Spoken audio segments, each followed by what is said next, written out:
Bonsoir à tous, bienvenue dans votre émission, votre projet pour la Réunion. On va parler d'un sujet avec John. John ou Johnny? Oh, John pour tout le monde. John et Misa, bonsoir. Bonsoir, Jasmine. La question est, quand on est comme où, quand on a une façon de voir les choses, c'est difficile de dire les choses et de ne pas les dire finalement, parce que c'est ça aussi. Exactement, tu as raison. Des fois, il y a des choses qu'on peut dire facilement, il y a des choses qu'on veut dire, mais qu'on n'a pas envie de dire parce qu'on sait que la réaction au retour, ça va pas être, je dirais, équilibré. Donc, il faut trouver toujours le juste milieu. La méthodologie. La méthodologie, voilà. Comment expliquer les gens des choses avec les mots simples pour qu'ils puissent comprendre sans aller dans un débat ou sans aller choquer les gens. Mm. Voilà. Quel, Qu'est-ce que aujourd'hui, parce que je pense que là, bon, après, je ne vais pas non plus moi victimiser, je ne vais pas faire du misérabilisme. Le monde est ce qu'il est et il évolue en fonction de ce qui a été avant, de ce qui doit venir après. Et je ne vais pas dire que avant, dans notre temps, c'était meilleur, c'était mieux, qu'aujourd'hui, c'est nul. Les choses évoluent. Mais comment aujourd'hui faire prendre conscience aux gens du contexte, sans juger, mais faire prendre conscience d'un contexte particulier? Ah, moi, je pense que chaque génération, il a ses avantages et ses inconvénients, socialement, politiquement, religieusement, tout ça. Donc, ce que là, moi je pense, d'après mon expérience de la vie, c'est simplement qu'on doit s'adapter à ce qui se passe et trouver sa façon de s'impliquer et trouver sa route, parce que comme on dit depuis tout à l'heure, la vie est éphémère, toute chose évolue et ça change tout le temps. Il n'y a rien d'acquis pour l'éternité. Les choses évoluent constamment parce qu'on est dans une vibration, dans des fréquences, dans une énergie qui est constamment en mouvement. Donc du coup, la communication, on doit adapter sa communication, on doit adapter sa méthodologie, hein, qu'on peut dire aussi, voilà. Et donc, il faut rester dans le courant sans trop chercher en profondeur ce qui se passe, parce que sinon, ça va vous causer peut-être des problèmes émotionnels, des problèmes de conscience, etc. Donc, moi, je dis simplement, il faut vivre. Vivre, adapter, prenez ce qui est bon pour vous, faites ce qui est bon aussi pour votre entourage, vivez tout simplement, et avec éthique, avec responsabilité, avec en pleine conscience. Alors, pleine conscience. Je prends ce mot-là parce que ça va être important. John Emisa est conscient qu'à un moment donné, qu'on le veuille ou pas, la vie nous met face à nos responsabilités. Et nous met face à quelque chose qu'on a évité jusqu'à maintenant. On a essayé de prendre ça avec le plus de recul possible, de ne pas en faire tout un problème. Mais il y a un moment, la vie vous met face à ça. Et à ce moment-là, qu'est-ce que l'individu doit faire? Bah, moi, je pense que l'individu, tout le monde, chacun, on a une intelligence, on a notre propre façon de voir la vie. On doit s'adapter, tout simplement. Pour moi, la meilleure chose, c'est s'adapter, respecter et évoluer. Voilà. On s'adapte à l'environnement, on respecte les choses et on trouve sa place dans l'évolution. On évolue parce que le temps est toujours éphémère, donc on a un très peu de temps pour comprendre, analyser et évoluer. Donc, il n'y a pas de temps à perdre. Moi, je pense que je dis toujours qu'il n'y a pas de temps à perdre. De la naissance à la mort, c'est déjà limité. On a un temps très limité. Donc, il faut aller vers l'essentiel en tant qu'être vivant. Il faut aller à l'essentiel. Pour moi, c'est ça. Aller à l'essentiel, c'est une chose, mais le chemin, le parcours, le chemin d'abord, le parcours ensuite de John Emisa montre quand même une réflexion, une volonté de ne pas se laisser emporter par son émotion, par les batailles qu'il faut mener, mais il y a malgré tout une réalité. Et cette réalité-là, parfois, on n'arrive pas à l'éviter. On est prisonnier de cette réalité-là. Bien sûr, je suis conscient de ça. Je pense que je suis conscient, Jasmine est conscient aussi. Je pense que on a une grande partie de la population commence à comprendre cette réalité-là, d'accord? Qui est pas facile, qui est, des fois je dirais c'est chaotique souvent, mais il faut faire face, comme je dis toujours, avec son intelligence, toujours. Faire face à son intelligence, ça veut dire quoi? Tout simplement, c'est observer, analyser et passer à l'action. Voilà. Ne restez pas dans votre canapé, passez à l'action. Passez à l'action pour pouvoir essayer de changer d'abord votre monde à vous, d'accord? Si vous vous changez de façon de l'intérieur, forcément, ça va changer de l'extérieur. Et si chacun d'entre nous fait l'effort de changer soi-même, eh bien, il y aura un changement, je dirais, progressif sur l'extérieur. C'est comme ça. Parce que tout commence à l'intérieur de nous. Ça veut dire le changement commence à l'intérieur pour que ça se répande à l'extérieur. Donc, il ne faut pas d'abord prendre les choses à l'extérieur et ramener à l'intérieur pour changer. Non, on prend de l'intérieur et on change l'extérieur. C'est ça notre réalité. Ce qui amène aussi j'allais dire, une prise de conscience de l'individu. L'individu doit prendre conscience du rôle qu'il a à jouer, de sa mission, de sa responsabilité. Surtout si c'est un adulte qui est parent, qui est responsable d'une famille, sa responsabilité est fortement engagée à ce moment-là, sans vouloir lui mettre de la pression, mais c'est fortement engagé. C'est pour ça que je disais qu'à un moment donné, lorsque on est responsable d'un groupe, d'une famille, on ne peut pas, j'allais dire, s'exprimer avec la même liberté, la même aisance. On doit tenir compte de ce qu'on dit pour ne pas mettre en danger la famille. Exactement, bien sûr. En fait, tout propos, je dirais, il faut savoir que les propos soient soutenus, analysés. On communique pas n'importe comment, on communique professionnellement, on communique au sein de la famille, avec les amis. Ce sont des communications, je dirais, adaptées. On ne peut pas dire des choses qu'on dit dans un débat, je dirais, un peu extérieur, et le même débat à la maison, parce que on doit, comme tu dis, on doit protéger la famille. Et donc, le discours qui est partagé au sein de la table en famille, on doit avoir un discours, je dirais, qui est adapté à la famille, à l'éducation des enfants. Voilà, on ne peut pas parler des débats trop excentriques, trop, je dirais, difficiles à comprendre pour les enfants et aussi la famille. On doit protéger la famille. C'est pour ça que, quand tu dis la responsabilité au sein de la famille, c'est très important parce qu'on doit respecter sa famille et de ne pas mettre sa famille en péril avec des discussions, par exemple, des discussions nocives qui ne vont pas faire évoluer, qui ne vont pas aider les enfants à avoir une bonne éducation. C'est-à-dire, si on commence à traumatiser les enfants avec des questions qu'ils ne vont pas comprendre, ce que je sais en psychologie de l'enfance, par exemple de 0 à 7 ans, tout ce qu'on va mettre dans le cerveau d'un enfant, ça va le construire plus tard en tant qu'adulte. Donc, c'est très important de bien réfléchir au sein de la famille, c'est-à-dire comment communiquer avec les enfants, avec sa femme, son épouse, son partenaire. Il faut savoir travailler là-dessus, réfléchir en tant que parent responsable, on doit toujours faire attention à la communication. Il reste une posture qu'il faut aussi gérer, c'est lorsqu'on se rend compte que au-dessus de nous, ceux qui sont censés nous créer un cadre dans lequel on doit bien vivre, on doit mieux vivre, manipulent, pressent, volent. Et à ce moment-là, quelle doit être la posture de l'individu? Comment peut-il se rebeller sans mettre en danger, sans mettre en danger sa famille, mais pour pouvoir dire à ceux qui volent son argent, qui le manipulent, que il doit s'arrêter. Et comment l'individu peut faire pour qu'il ait un moyen de réplique? Évidemment, ça c'est des questions, je dirais, question à gros débat. c'est vraiment un débat.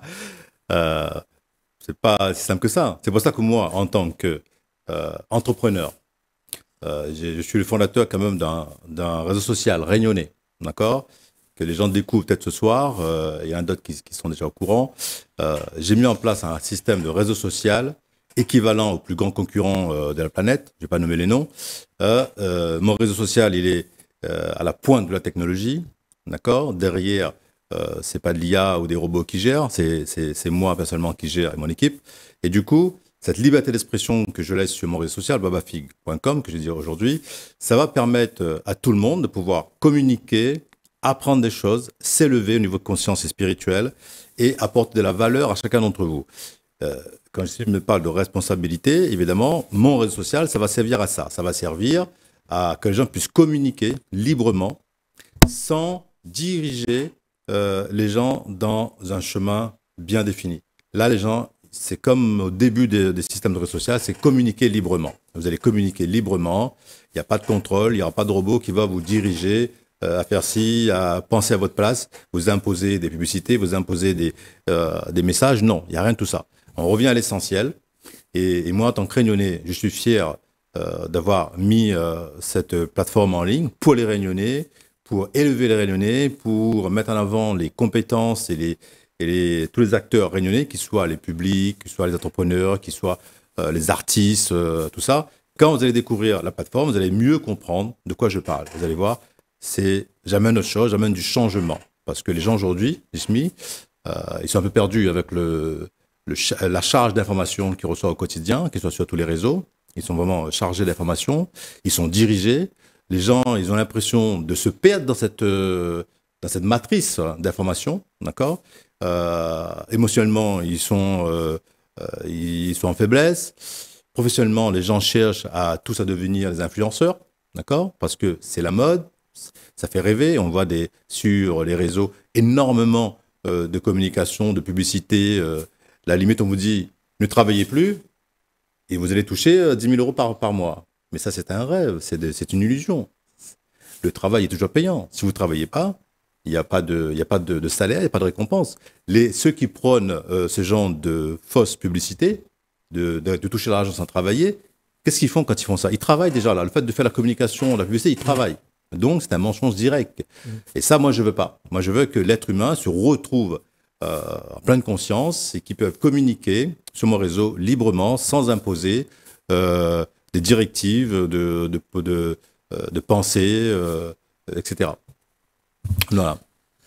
Alors, quand on dit, il y a deux choses quand on parle de réseau social. Il y a d'abord le fait que le Réunionnais, on va dire jusqu'aux années 80, 90, c'est pas quelqu'un qui était dans l'expression. C'est pas quelqu'un qui aime s'exprimer, aime dire les choses, surtout ses émotions, surtout ce qui peut lui faire du mal.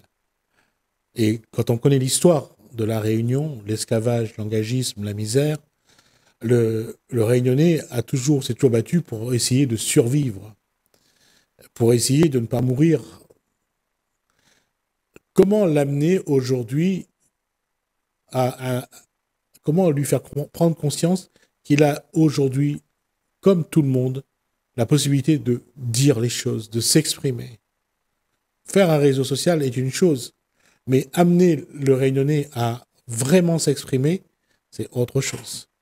Non, bien sûr. Après, c'est souvent culturel, hein, voilà. Comme tu viens de dire, Gismi, on a connu l'esclavage, donc il y a des gens aujourd'hui que c'est triste à le dire, hein, je veux dire. Aujourd'hui, encore des gens qui sont de leur tête encore enchaînés. Ouais. Ils n'arrivent pas. Ils ont encore sur cette domination qui, je dirais, c'est dans les gènes. D'accord? C'est dans les gènes. Ils n'arrivent pas. C'est triste, hein. Bon, heureusement, quand on a les artistes, justement, tous les jours, qui met en avant la culture réunionnaise, le maloya. Moi-même, j'étais musicien. J'avais un groupe de maloya. J'ai fait de la musique. Et j'en fais encore aujourd'hui, d'accord? Mais plutôt intimement, pour moi, de façon privée. Mais la musique, c'est une liberté d'expression et ça va aider les gens de plus en plus à s'ouvrir. Parce que, je dirais, s'il n'y avait pas la musique dans ce monde, eh ben, on était mal barré. Hein, parce que la musique, c'est quand même une liberté d'expression internationale. Il n'y a pas de couleur. Tout le monde communique. Tout le monde écoute de la musique. Quand on écoute la musique, on va dire, j'écoute pas cette musique parce qu'il est noir ou il est blanc, il est jaune, il est rouge. Non. La musique nous plaît. Bah tiens, puisqu'on vient de donner les couleurs du drapeau jamaïcain, et quand on parle de la force de la musique, ce que Bob Marley a amené avec le reggae, le reggae, avec le Rastafari, oui. avec, je veux dire, c'est plus que de la musique, c'est toute une façon de vivre d'un peuple. Bien sûr, Bob Marley, pour moi, j'ai toujours dit que Bob Marley, pour moi, c'était comment dire ça On l'a surnommé le pape du reggae. Oui, bien sûr, évidemment. Évidemment. Ce qu'il a fait, lui, à travers la musique, c'était pas une question physique, il y avait des locks, quoi que ce soit. Ouais. C'était ce qu'il émanait de ses musiques, de ses paroles. C'est une prise de conscience, un éveil de conscience pour l'humanité, avec une musique qui était entraînante. Et ça a passé, même, je veux dire, quelques années après, même les Japonais faisaient des locks et écoutaient la musique Bob Marley. Pourquoi ? C'est pas une question d'être, C'est une question de message qui, à travers tes têtes, qui passe comme message à travers pour l'humanité. Et c'est ça qui a impacté sa musique dans le monde entier, parce que c'était pas juste Bob Marley, c'est Lox, c'était son message, l'énergie qu'il mettait, et surtout cet éveil d'esprit, éveil de conscience à travers l'humanité. C'est ça le plus important. Ce que moi je fais aussi aujourd'hui, c'est mon travail, c'est à travers mes plateformes. J'ai plusieurs plateformes sur Internet et j'ai mon réseau social. Évidemment, là-dedans, c'est l'éveil de conscience. Sur une plateforme, c'est pas une plateforme où on va juste communiquer pour communiquer. Non, ça m'intéresse pas. C'est l'éveil de conscience. C'est pour ça que j'accueillerai tout le monde, toutes les artistes, toutes les personnes qui veulent partager leur savoir, qui va aider l'humanité, le peuple réunionnais aussi à s'éveiller, donc à prendre conscience de la liberté d'expression. Je remercie encore en direct Gismi, d'accord, par rapport à ce que tu fais pour la Réunion. Tu nous donnes la prise de parole, qu'on peut s'exprimer sur nos projets pour la Réunion.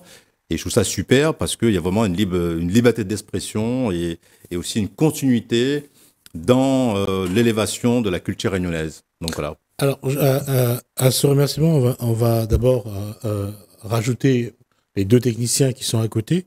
Merci à François et à Laine. Et merci surtout à Thierry Araille et à Télécréole qui, de par son existence, a permis à des Réunionnais de venir s'exprimer. Il y en a qui sont venus que sur Télécréole. Donc, c'est pour ça que merci à Thierry Araille, merci à Télécréole, merci Hélène, merci François, parce que grâce à vous, beaucoup de Réunionnais ont pu s'exprimer. C'est vrai, il ne faut jamais oublier son équipe, il ne faut jamais oublier les personnes qui travaillent et qui aident justement à faire mouvoir cette communication, à donner la chance à tout le monde. Merci à vous, merci à Araille, merci à toute l'équipe, je suis dans le studio derrière. Et merci à vous. Et j'ai trouvé que Télécréole, aujourd'hui, c'est une télé qu'on doit soutenir, qu'on doit quand même protéger. D'accord? Pourquoi? Parce que c'est la télé créole, c'est la télé réunionnaise et ça donne la parole aux Réunionnais. Donc on a besoin de ça. D'accord? On n'est pas verrouillé. On est on est libre de parler. Ce que j'apprécie beaucoup dans cette émission avec toi, Gismi, c'est ça. C'est qu'on parle librement. On n'est pas canalisé. Non, dis pas ça, dis pas ceci, dis pas cela, fais pas ci, fais pas ça. Non. On s'exprime avec respect, bien sûr, avec éthique, mais on a le droit de dire ce qu'on pense. Si on n'a pas le droit de dire ce qu'on pense, à quoi servent la communication? À quoi servent les médias?